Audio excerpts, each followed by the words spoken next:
Hello, friends and family, and welcome to Come Sit at My Table. My name is Tom. My wife Melissa is behind the camera today, and we are making soft ginger cookies. Now, I will tell you that this is my favorite cookie, especially at Christmas time. It just tastes like Christmas to me. So I hope you like it as much as I do. For soft ginger cookies, you're going to need 3/4 cup of butter. That's about 1.5 sticks of butter. We don't use margarine, we only use real butter, so I would encourage you to do that. You also are going to need 1 cup of regular sugar, 1 egg, 1/4 cup of molasses. Now, a lot of people don't use molasses very often, but please don't shy away from this recipe because of the molasses. You can get it anywhere. It's available at all grocery stores, and it's really good. It definitely adds to the flavor of the cookies. It absolutely does. So don't shy away from this recipe because of that. You need 2 3/4 cup of all-purpose flour. Then you're going to need some spices. This is ground ginger, and you need 2 teaspoons of the ground ginger. You need 1 teaspoon of baking soda. You're going to need 3/4 of a teaspoon of ground cinnamon. You need 1/2 teaspoon of ground cloves. And honestly, I think the ginger and the cloves and the molasses together is what makes it feel like Christmas to me. And you need 1/4 teaspoon of salt. So to start with, we're just going to take those 5 spices, the ginger, the baking soda, the cinnamon, the cloves, and the salt, and we're going to put those into our all-purpose flour, and we're just going to whisk those together for a few seconds because we want to make sure those are combined with the flour well. We don't want to have pockets of those spices in our cookies. So I always just take a whisk and combine those quickly with my flour before we start mixing everything together. Now, this comes together really fast. You just take your butter, and it needs to be at room temperature. You do not want it melted. You don't want it hard right out of the refrigerator. You want it to be room temperature. I've actually had my butter out on the counter for, I don't know, 3 or 4 hours before we made this. I set it out on the counter.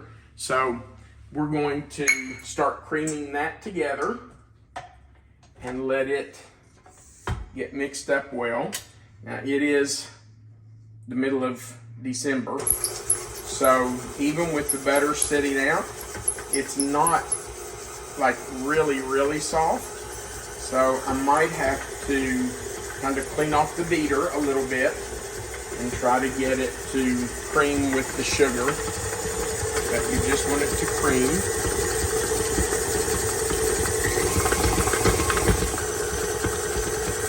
You can see that it's starting to combine. You can't see much sugar still in there. It's mixing in with the butter.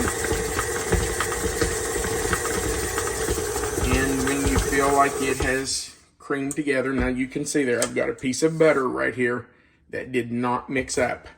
So I'm just going to have to clean my beater off a little bit and get it down in there, and we'll go again.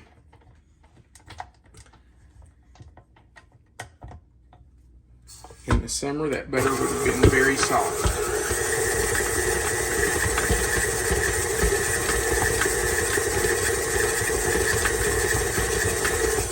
You know, I think it may have done that again right there. It's not as soft as I'd like for it to be, so it's not creaming real well.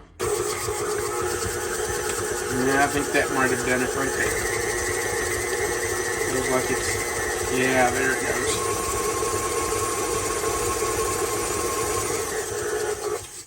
Now we're going to add in our egg and our molasses.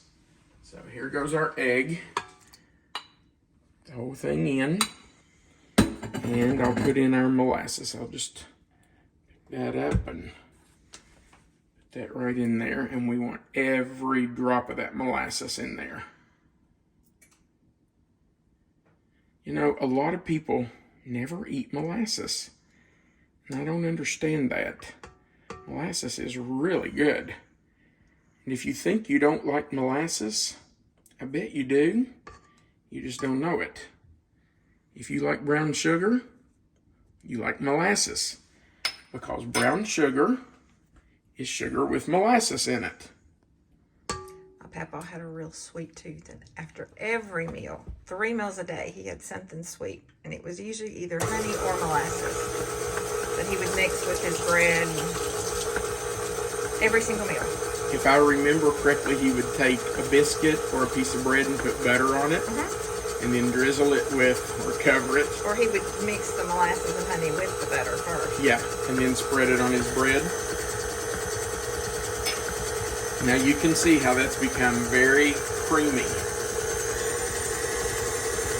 That butter has mixed in really well with all those other ingredients. And the only thing, I'm going to pick this up just so you can see the consistency. The only thing else we have left to put in is the flour mixture. So, let's get that and we'll start spooning it in. And I'm just going to leave it on low and spoon it in 1 spoonful at a time and pray it doesn't cause a cloud in our kitchen.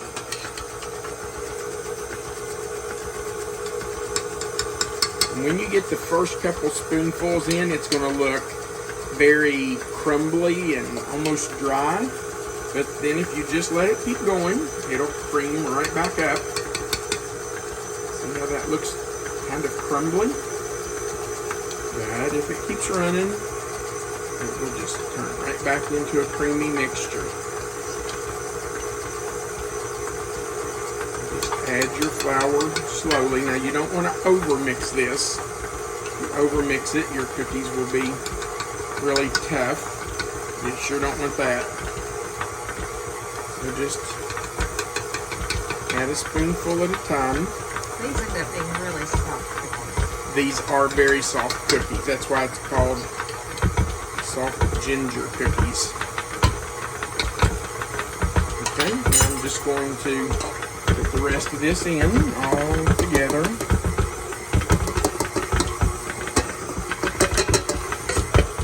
Okay.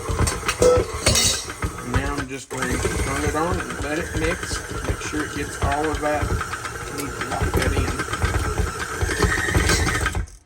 Okay, now I want you to look at the consistency of this. It's almost like Play-Doh. Can you see that? It should kind of be like Play-Doh. It's a very soft dough, but it's very creamy. It's a very creamy, soft cookie dough. And we just want to clean that beater off completely. Don't worry, I washed my hands really well right before we started. You had your hands before you had utensils, so it's okay to use them.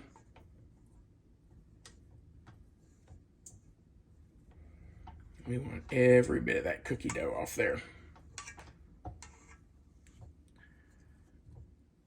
Now, I will tell you that very rarely, I don't know if I ever bake cookies straight from the mixer.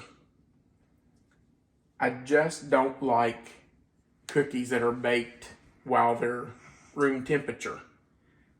I like to bake cold cookies because they don't spread as much. It makes your cookies thicker because they don't spread. I just think it makes a much nicer cookie. So,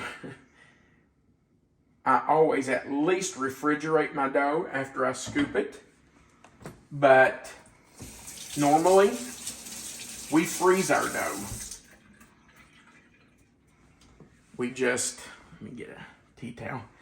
We just scoop it out, use a cookie scoop, and we scoop it out onto a cookie sheet, and then we stick it in the freezer and leave it for a few hours. I'm gonna get all this out of the way so we can see here.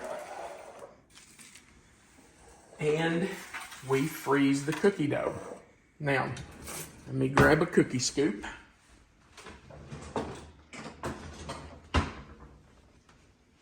I believe this is the one. Yeah, that's the one I want. And you know, another thing, if you've watched this channel, you know I don't like small bites or small portions. So we do pretty good sized cookies. I just scoop them out. Another reason to use a cookie scoop rather than just scoop them out with a spoon or something is, if you use a cookie scoop, they're going to all be the exact same size. And if they're all the same size, then they bake at the same rate, and you won't have some cookies overbaked while you're waiting on smaller cookies to get done. So I like to scoop them out. Now, I'm not going to scoop everything out because I know you don't want to watch me scoop out 15 cookies. But after you scoop them out, you just take a small bowl of sugar, and I just roll them around in that sugar, cover them really well, and put them right back on the cookie sheet. You just want to cover them like you would a sugar cookie, any other sugar cookie. This one just happens to have ginger and molasses and cloves in it. So just roll them around in your sugar some, get them coated well. Now, if you want to bake them without chilling them or freezing them, you can do that, but you will probably have a thinner cookie and a flatter cookie and one that's bigger around.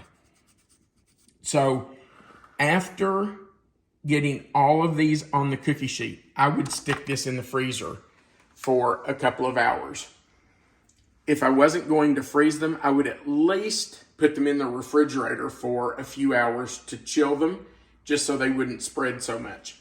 But that's how we do our cookie dough. Now I'm going to move this over here because I made a batch of cookie dough earlier today, so I could show you what the cookies look like. Take these out of the freezer. These are the ones that I made earlier today.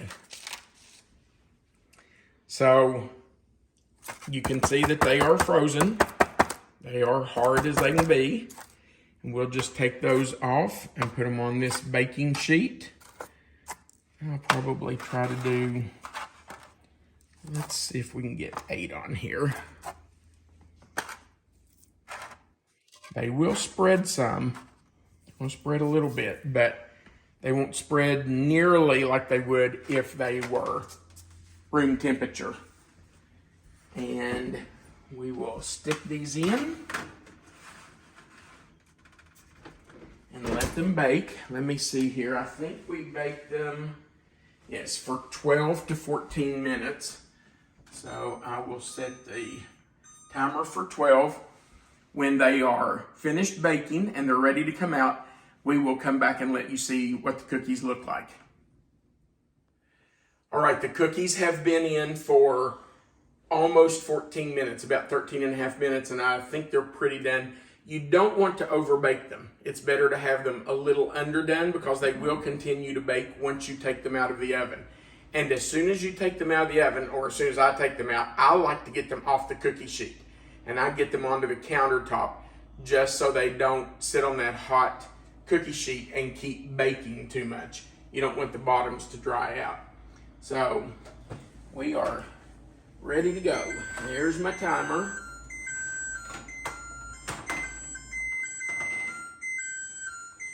Let me turn the timer off. And here are our cookies. And I just slide them right off the cookie sheet. Now you can see they did spread some, but not a lot. And you can see how tall they are. They're a nice thick cookie. They're not a flat, huge cookie. They're a little soft for me to try to move, but they have a nice dome to the top of them. They're a nice thick cookie, so that means they'll stay soft and a little chewy. Now, they have to cool before we can move them, but once they cool off enough and they can be picked up without, leaving your fingerprints on them, we will take them off there and put them onto a platter. So that's the soft ginger cookies. We will be back as soon as they are cool enough for us to pick up, and we will try one of them. Our cookies have cooled enough that we were able to move them to a platter, and they're ready to eat. They're still warm, they're just not hot, and they have firmed up enough that we can pick them up. I really think if you will try these cookies, you will really enjoy them. To me, they taste just like Christmas. They are so good. The ginger, the molasses, and the cloves together really make them taste like Christmas to me. So I think you'll enjoy them. I think it's time for us to taste one.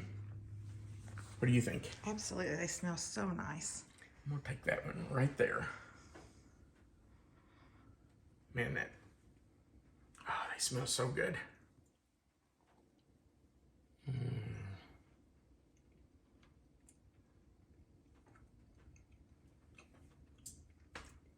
My favorite Christmas cookie. They are so soft.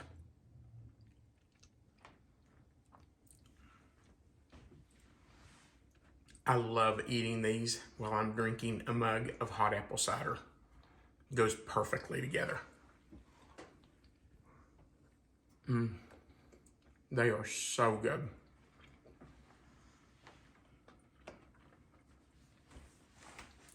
If you want to get in the Christmas spirit, fix a platter of these for your family. They'll never forget it. All right. If you would, please go down below this video on the left side and click the thumbs up. That just says you liked our video. And if you haven't before, please go over on the right side and click the subscribe button and the little notification bell. And if you would share our video, that would help us reach more people.